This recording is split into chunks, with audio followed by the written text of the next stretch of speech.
Olá, alunos, professores e a todos que irão acompanhar mais essa aula da segunda série do ensino médio, né? Lembrando que os itinerários aí do novo ensino médio. Pode colocar aí, Paulito, o que nós vamos ver hoje aí, ó. Indicadores demográficos, atividade 4, introdução 1, aula 1.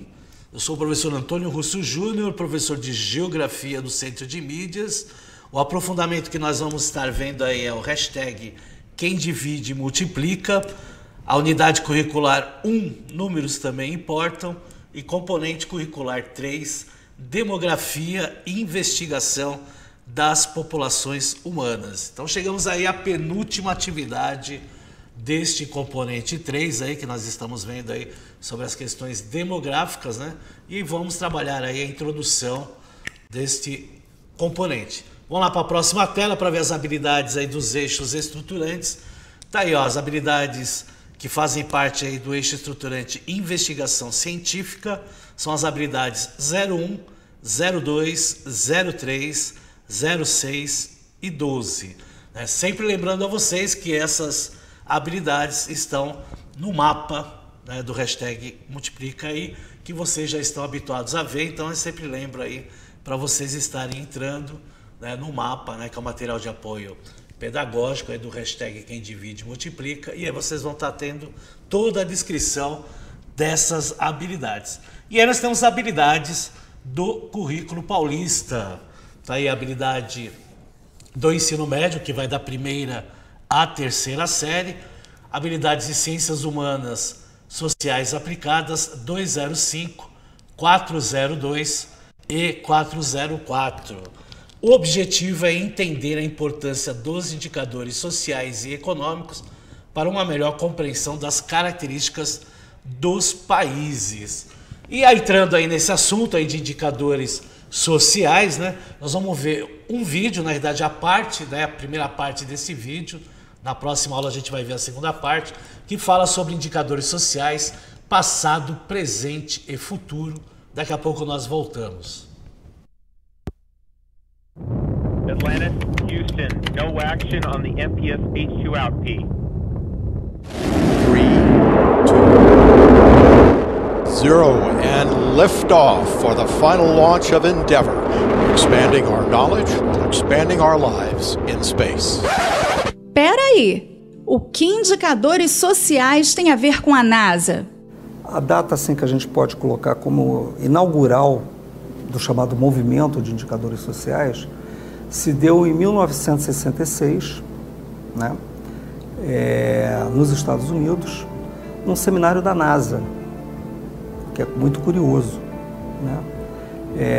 E isso gerou um livro organizado pelo Raymond Bauer, com vários colaboradores, refletindo sobre a questão social e a necessidade de produzir indicadores sociais.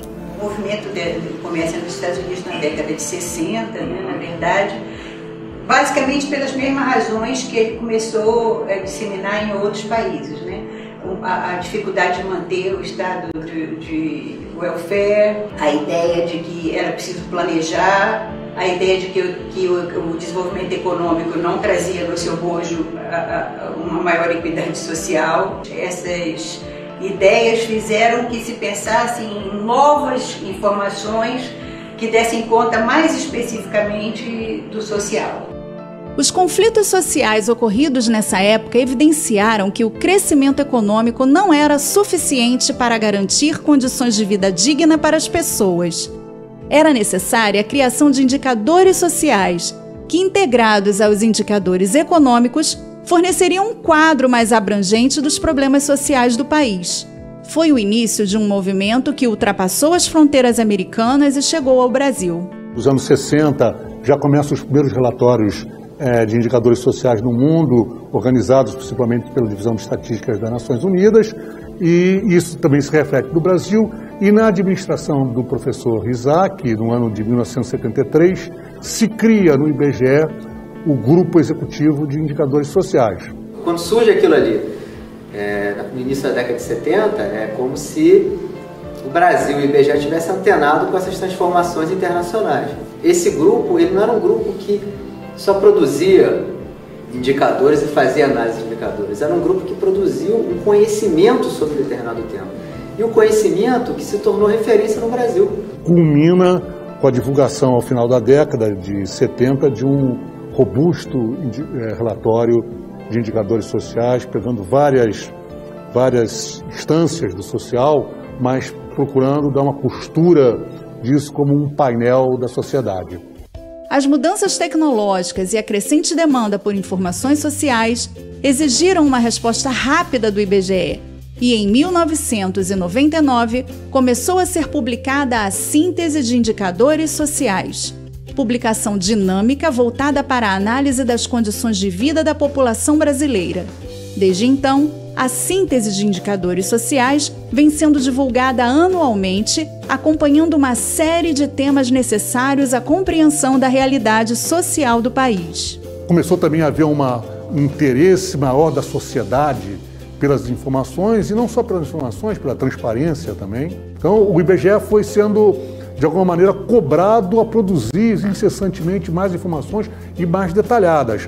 E é por isso que surge a síntese de indicadores sociais, exatamente para ter um produto mais ágil, né?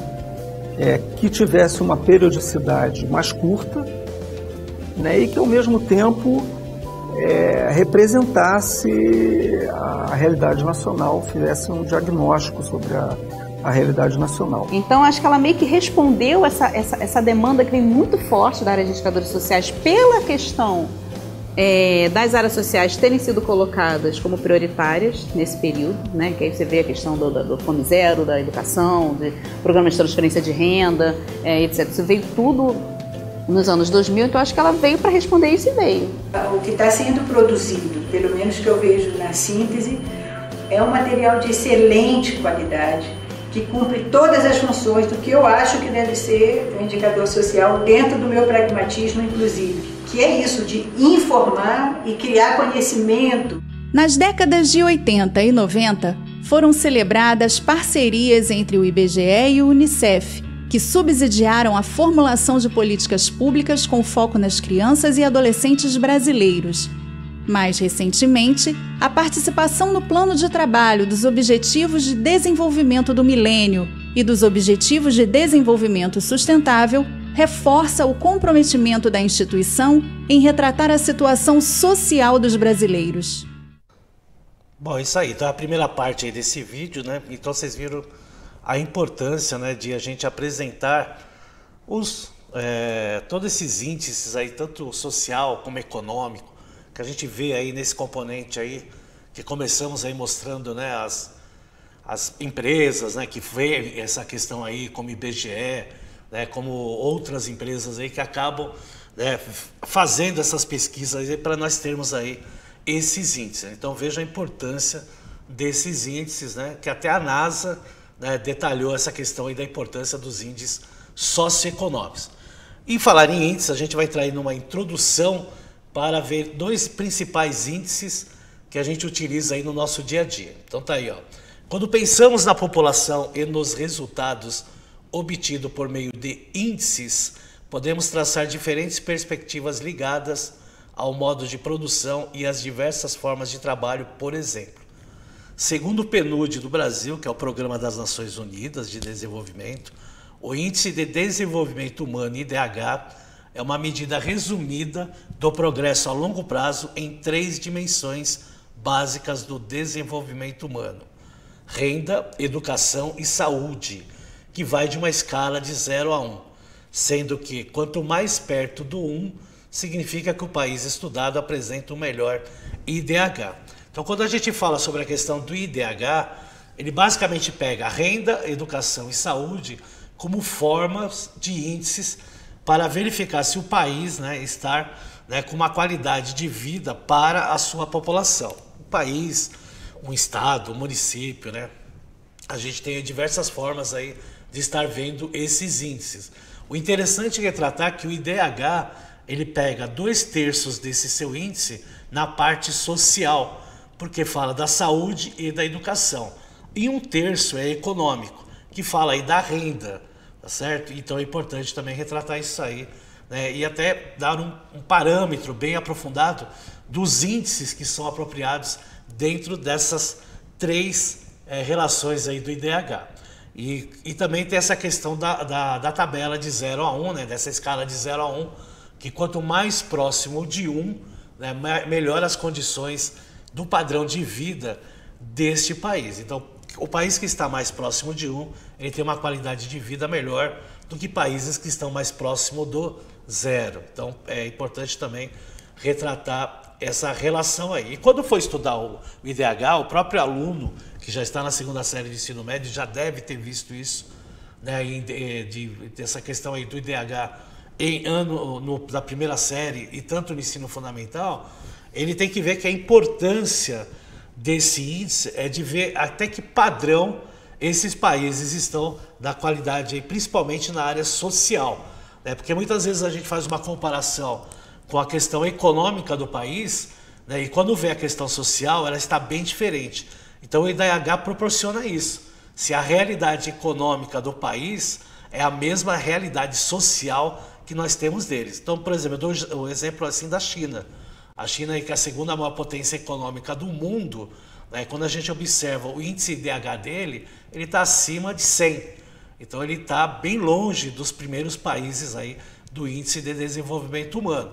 Então essa relação socioeconômica na China, por exemplo, ela não casa, né? Agora tem países que têm índices econômicos elevados e também tem IDHs, né, o índice de desenvolvimento humano também elevado, que é o caso, por exemplo, de países nórdicos, né, o caso da Noruega, o caso da Finlândia, né, o caso da Suécia, que são países que retratam o poder aquisitivo econômico da população e também um índice social bem vantajoso. Então tem essa relação do econômico e social, então por isso a importância aí do IDH. Vamos lá para a próxima tela, para continuar aí falando sobre os índices. Outro índice a ser trabalhado neste momento é o índice de Gini, que segundo o IPEA aponta a diferença entre os rendimentos dos mais pobres e dos mais ricos. Numericamente ele varia de 0 a 1 e alguns aí mostram, né, de 0 a 100. E, ou seja, quanto mais próximo de 0, maior a igualdade. Aí no índice de Gini, que mostra a distribuição de renda de um país ou de uma região, ele mostra, né, os valores inversos, né? Então, enquanto o país no IDH ele for mais próximo de 1, é um país com melhor qualificação socioeconômica, já no índice Gini, quanto mais próximo de 0, melhor a distribuição de renda. Então, não esqueçam, né, o IDH, quanto mais próximo de 1, melhor a qualificação. O índice Gini, quanto mais próximo de 0, melhor a sua qualificação em distribuição de renda.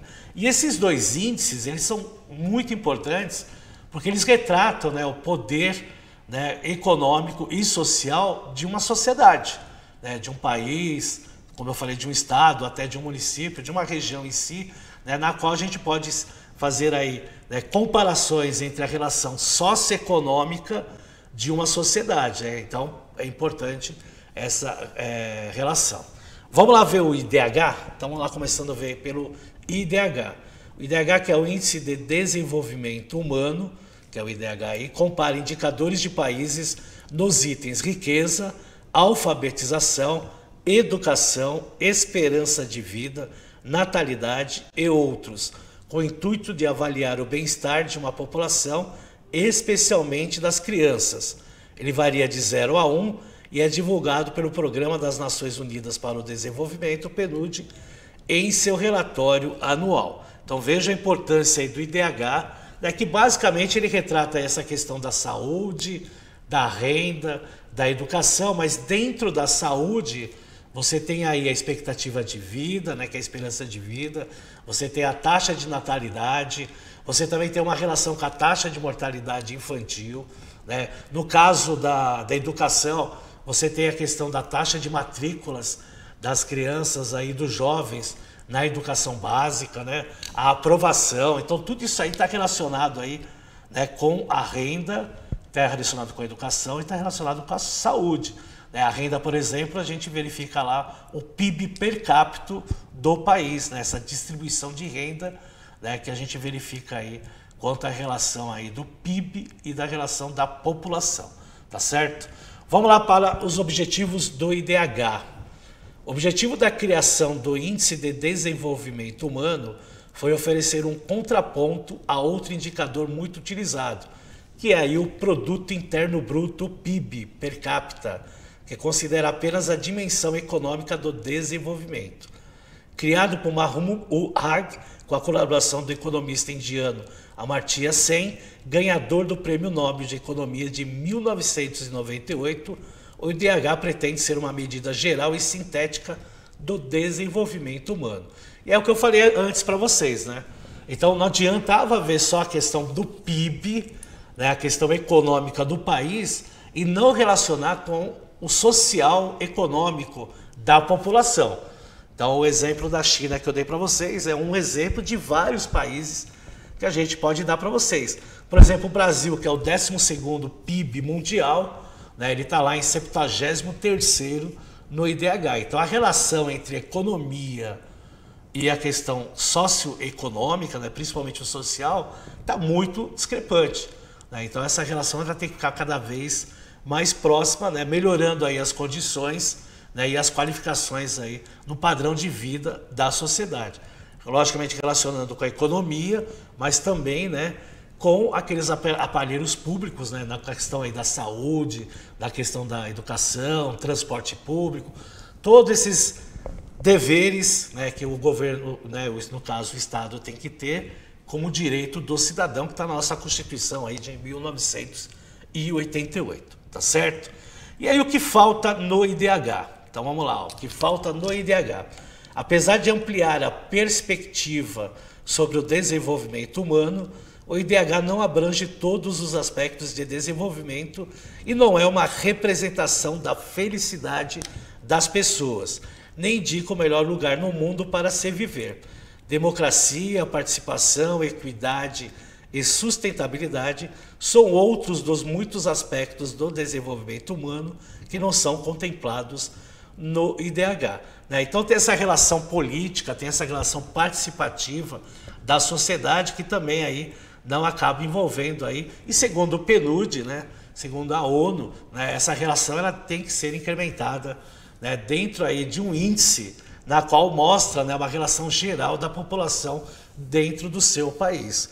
É lógico que quando a gente vê um IDH elevado, como alguns países que a gente vê aí, principalmente aí nos países da Europa, no Japão, nos Estados Unidos, né, principalmente os países nórdicos, existe uma relação até, né, de governo e população, também está desenvolvendo. Existe a questão de sustentabilidade e equidade, porque são países que, além de pensar nessa questão, né, do bem-estar social, também pensa, né, no futuro, né, e principalmente nas escolas, eles seguem, né, exemplos aí de sustentabilidade e meio ambiente.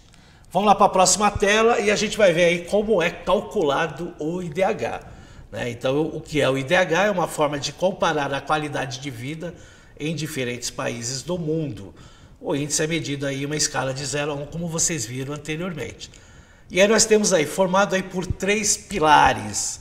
Saúde, né, que é a expectativa de vida média de um cidadão, né, mas aí a gente envolve taxa de natalidade e taxa de mortalidade também, né, e principalmente a taxa de mortalidade infantil. Conhecimento, que é formado aí pela média dos anos de estudos, comparada aos anos esperados de escolaridade, envolve também taxa de matrícula. E aí nós temos o padrão de vida, que é a renda bruta per capita, né, do cidadão deste país. Então é a divisão do PIB pelo total da população. Logicamente, né, essa divisão do PIB com a população dependendo do país, né, e dessa relação de distribuição de renda que envolve o índice Gini, muitas vezes ela não faz, né, não dá para comparar o que realmente o cidadão ganha em relação à distribuição através do PIB per capita. Então o país ele tem que ser bem equilibrado para ficar bem próximo, né, do que se ganha, né, cada cidadão pelo que se confere aí no PIB per capita. Vamos lá para a próxima tela, que nós estamos falando aí sobre novas metodologias. Desde 2010, quando o Relatório de Desenvolvimento Humano completou 20 anos, novas metodologias foram incorporadas ao cálculo do IDH. Atualmente, os 3 pilares que constituem o IDH, saúde, educação e renda, são mensurados da seguinte forma. Uma vida longa e saudável, saúde, é medida pela expectativa de vida. O acesso de conhecimento e educação é medido por média de anos de educação de adultos, calculado pelo número médio de anos de educação recebidos durante a vida por pessoas a partir de 25 anos.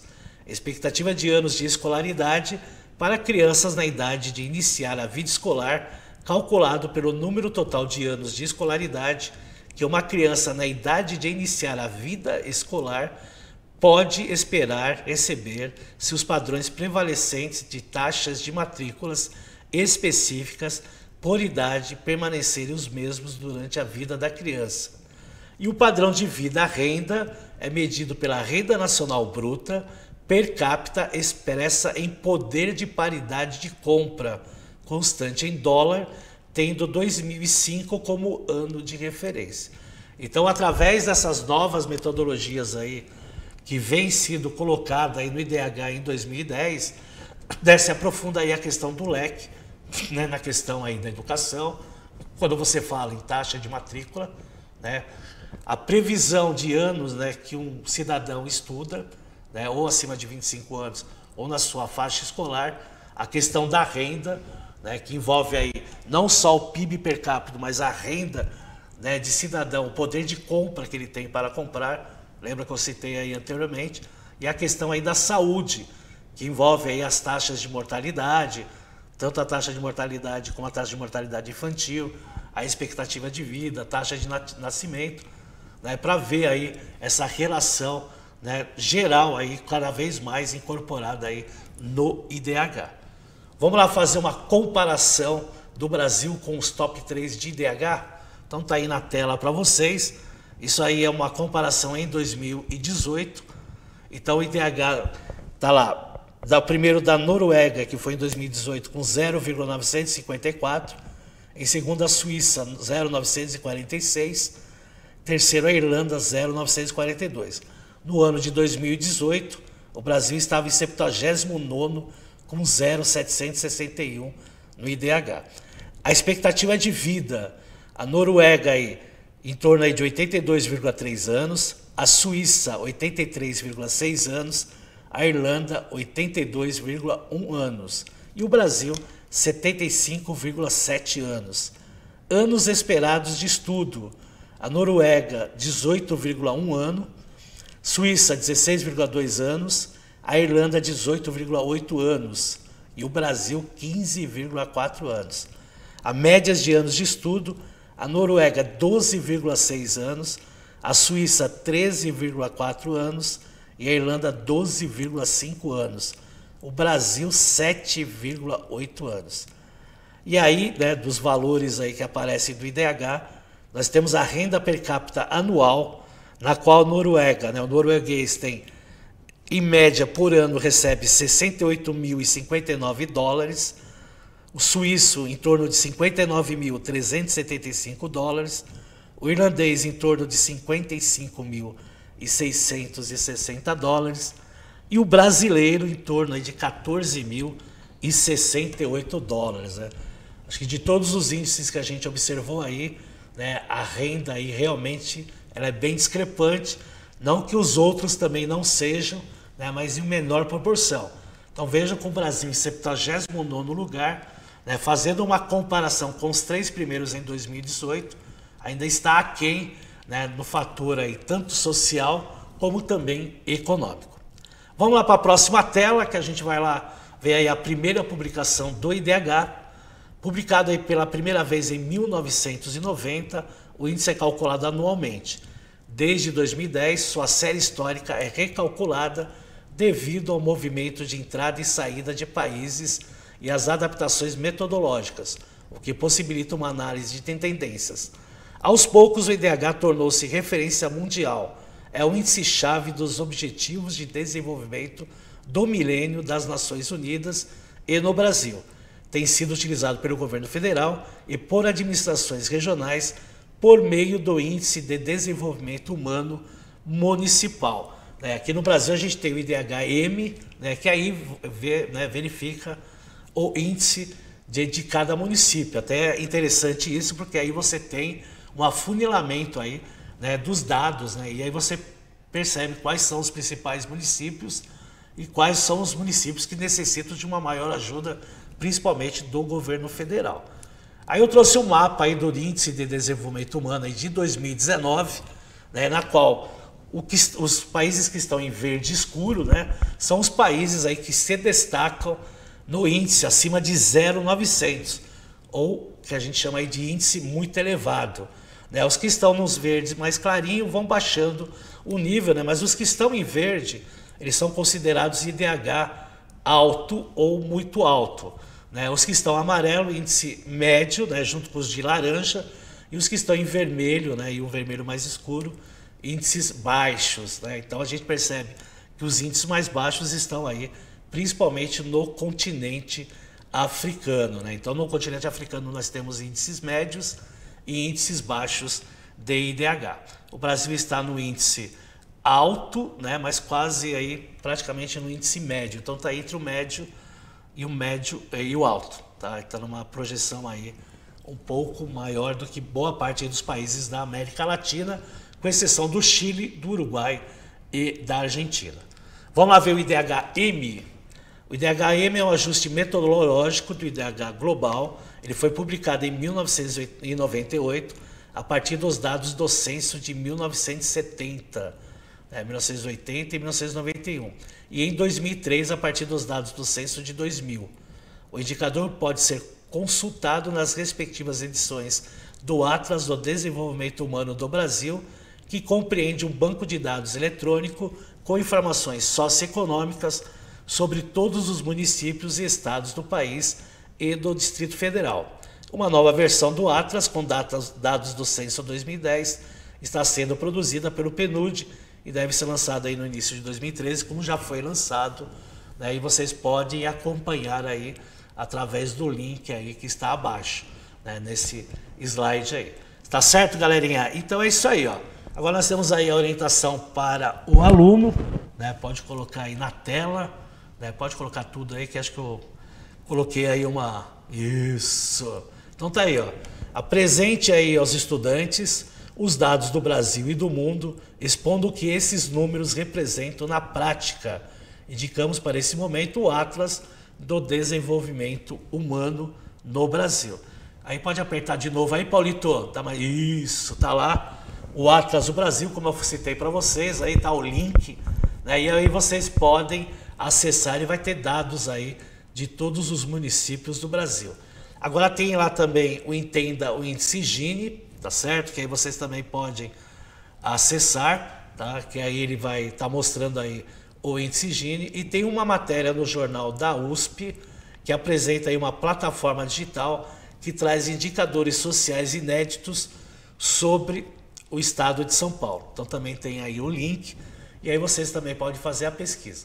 Então tem 3 links aí para vocês pesquisarem, sobre essa questão aí do IDH, e aí vocês e o do Índice Gini também, e vocês podem até fazer aí uma relação, da importância desses 2 índices, para tanto a sociedade brasileira como para a sociedade mundial, e fazer comparações, entre países e depois, logicamente, entre municípios, ver quais são os municípios aí com maior IDH no Brasil, quais são aqueles municípios que têm o menor índice de IDH, fazer uma comparação é muito interessante. E os países a mesma coisa, Os países com IDH muito alto, os países aí com IDH muito baixo, que aí vocês fazem uma comparação das regiões onde vivem, os continentes, e também nessa relação dos países. Certo, galera? Então é isso aí, começamos aí a atividade 4, tá certo? Não esqueçam de avaliar essa aula, sempre aparece aí o QR Code para vocês e o link, tá certo? Foi um prazer imenso estar aqui com vocês, e aí nós estaremos aí na próxima aula dando sequência a esse tema abordado, certo? Então um forte abraço a todos e até a próxima.